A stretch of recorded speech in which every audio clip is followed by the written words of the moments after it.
we're going to bring to you just the hottest headlines, things that we go, that got my attention today. And that's a significant thing that's going on in the world of sports. And this first one, and you talk about the Detroit Lions, Jameson Williams, of course, filed a lawsuit against the NCAA, the Big Ten, and the SEC about his name, image, and likeness. And that's all the rage in college football. And it's really turned college football on its ear. And I don't even think we've seen the beginning of it. I think this is like some of those unforeseen consequences of NIL. Anyway, Jameson basically said, I never got compensated. I never was in the era of NIL, but you're still using my image and how long I want a piece of the action. I feel like back in the day from when I played, is wait a minute, how much would I have been worth? And is there a way for me to go back? Does Jameson have a point? Is he right in this? And where do you see all this stuff going?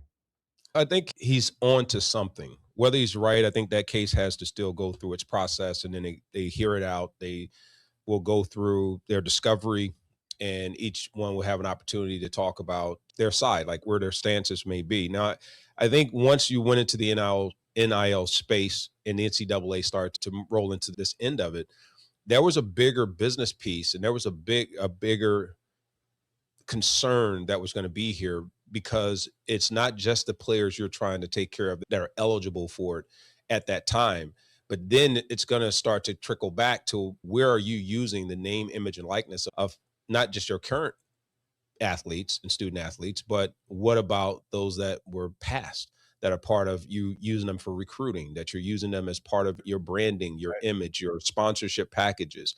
And we've seen that play out in the professional side of it as well. So going back into it and having a player bring it up, it's done before. They had the multi-billion-dollar settlement earlier. I think it was 2016 to 2024, where they had to get that settlement done. Schools got a certain amount of time to pay it out to the different players that are part of that, or athletes that are part of that.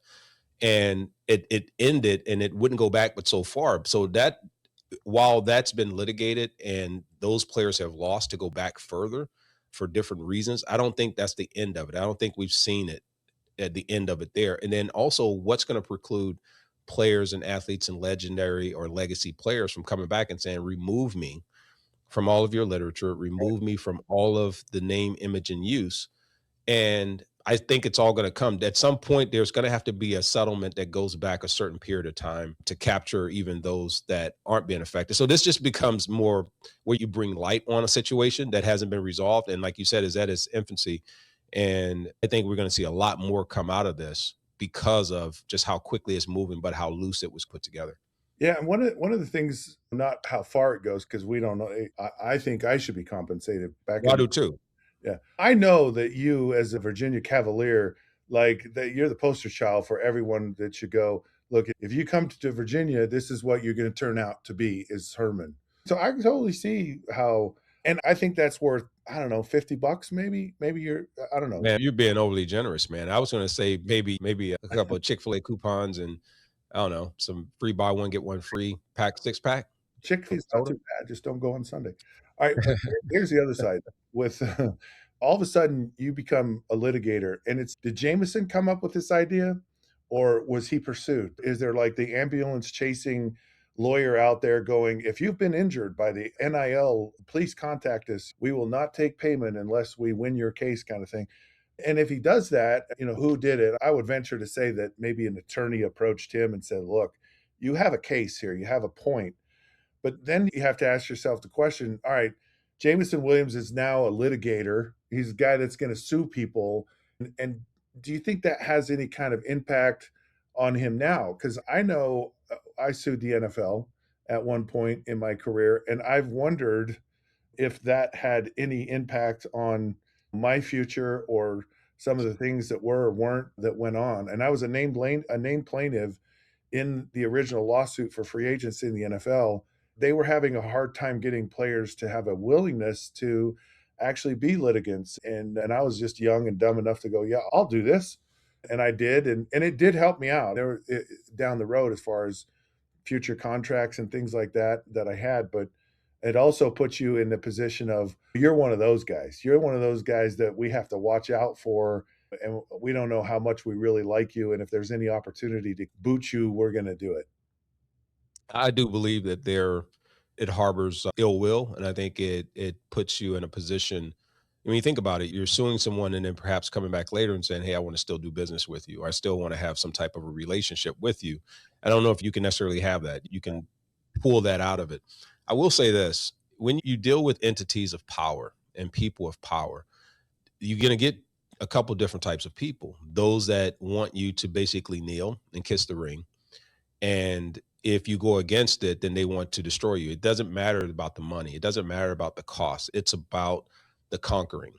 And then there are those who will say, listen, I respect you for your challenge. I can appreciate that. And then they're willing to take it up and look at it. And then ultimately it'll come out to be what it is, but they don't harbor anything. And I've seen both sides of it, but I've seen it more on the other side than not. And that is when you have people who are influential, people of power, people who have the pulse and the button of and the ability to go no go, it can become abusive, and it could become a commanding and controlling tool that keeps people at bay and allows them to not do the things that they should pursue for their best interest.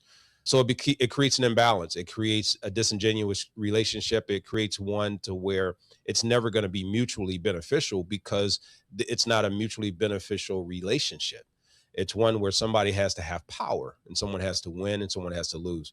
And anytime there's money involved with it, or it's going to pull it from someone's pocket. Think about it. When you look at the game and you look at the evolution of why certain rules get into play or ticket prices increase and it's passed along, it's not passed along to the teams. Going to pass that to the fans. They're going to pass it to the vendors. They're going to pass it to the people who need to pay them because they are the show. They're the ones who are in control. And you have the ability to do that. That's okay. So with this whole NCAA and the NIL piece, I will say this. I don't think he brought that up on his own. I think that was someone, whether it being, hey, we need to bring you in and be a part of this because we have another group of people that are going to do it. They did all that together. It's just no, you know what I mean? Players aren't sitting around going, you know what? I really think I want to go through this legal process. And here's the reason why. And they undercover and they go read all the rules. They read all the previous case and case law and see what is really giving them the case to be able to do that. And what's the probability of them being able to actually be successful? When That's you not coming up by a Yeah, player. when you just said that, it reminded me of my own agent. And here I'm retired for a long time from the NFL, and one of my former teammates goes on ESPN and says, "Hey, I didn't block my guy, so my quarterback could get hurt." Of course, that was Lomas. And my agent called me immediately, and "We're suing ESPN. We're suing them all. You're a this is I don't know what the term he used, defamation of character or whatever. You're a private citizen. This is just wrong." And then he lied about it. It wasn't even actually accurate. And he said, "We're going to sue him." And I said, "I am not going to do that. I am not going to sue a former teammate. I don't care. It's just I don't want to be in the spotlight. I don't want to be in the spotlight for this. I